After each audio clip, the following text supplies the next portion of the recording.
Mahirap bang paandarin ang inyong mga motor tuwing umaga o kaya hard starting kahit hindi naman sira ang inyong mga motor? Pero tuwing malamig ang panahon o kaya tuwing umaga, napakahirap mag-start. Baka makatulong po ito sa inyo mga guys. Baka ito lang ang kailangan nyong gawin. Yan. Pamilyar ba kayo sa tinatawag na choke? Yan, choke. Ano ba ang choke? Yan. Yan. Ang choke, tinutulungan niya na mag-start agad yung makina, lalo na kapag malamig ang panahon. Yan. Ito yung choke. Yan. Sa manual choke ito. Meron yung choke cable papunta doon sa handlebar ng inyong mga motor. Yan. Ito yung choke lever. At saka mayroon ding lever yan doon sa handlebar. Ito naman yung choke plate. Yan. Kung nakikita nyo, yung gumagalaw na yan, yan ang choke plate. Yan. Yan. Ito naman, yan. Ang choke naman ito, andito. May plunger ito sa loob. Iba-ibang disenyo. May cable din yan, choke cable dyan. Ang lever niya, andun din sa handlebar ng motor. Ito, ganun din. Ito yung, wala itong choke cable. Yan. Ito, diretso na. Nandito na mismo sa carburetor niya ang choke lever. Yan. Pag inangat nyo, nakaon ang choke. Yan. Yan ang posisyon niya. Yan. Ito yung choke plate. Yan. Pag naka-off, yan.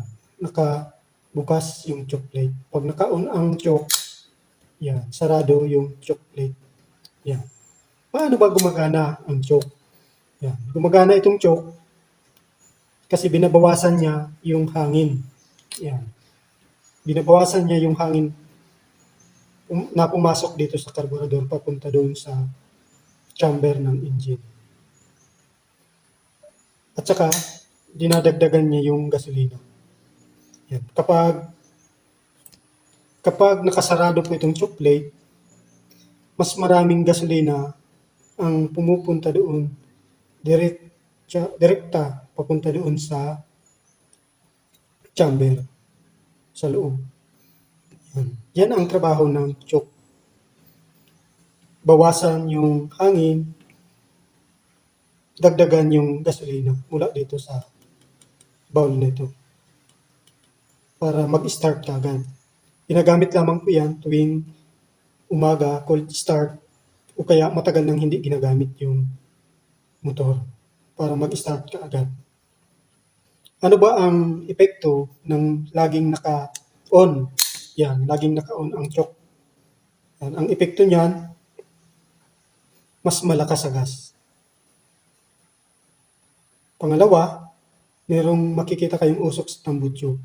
May itim na usok o kaya yung usok niya, yung mahapdi sa mata. Yan. Maraming rich mixture kasi nakasara yung hangin niya. At saka pwede kayong mamatayan o kaya hindi maganda ang takbo kapag laging naka-on ang choke.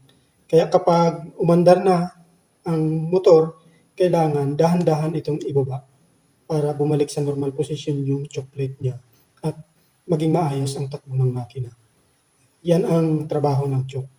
Kung hirap kayo sa umaga, mag-start, hard starting, wala namang sira ang inyong mga motor, gamitan nyo guys ng choke. Yan. Sana nakatulong guys sa inyo ito. Kung nakatulong, pakisuyo naman, paki-share at paki-subscribe naman po. Maraming salamat.